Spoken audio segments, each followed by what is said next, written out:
show you how to create subdomain of your website. So here you can see that's my website here. I already have created one domain name, one subdomain name, html.thecodingbus.info.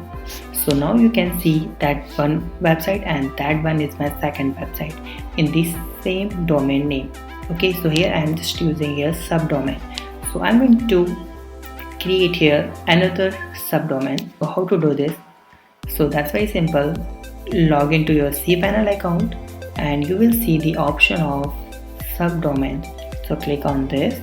Now here you can see that's my domain name, thecodingbus.info, and here is the option of subdomain. So just enter here Java and you can type any name of your domain and just click on create subdomain.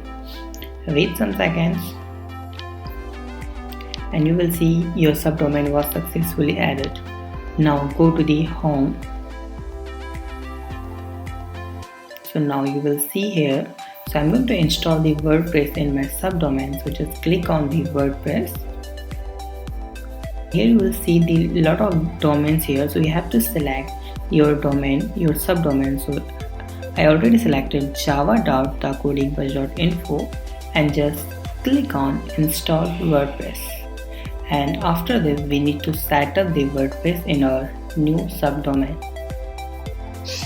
So here you will see the option. Now I'm click on my website subdomain. Click on this, continue, and your website name Java.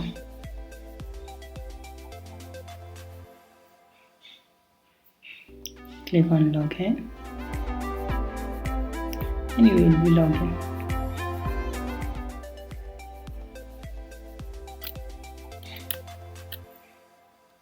So that's our new WordPress website in our new subdomain java.thecodingbus.info. So that's very simple to create a subdomain. And thank you so much for watching this video. Please like my video and subscribe my channel and don't forget to share. Thank you so much for watching this video.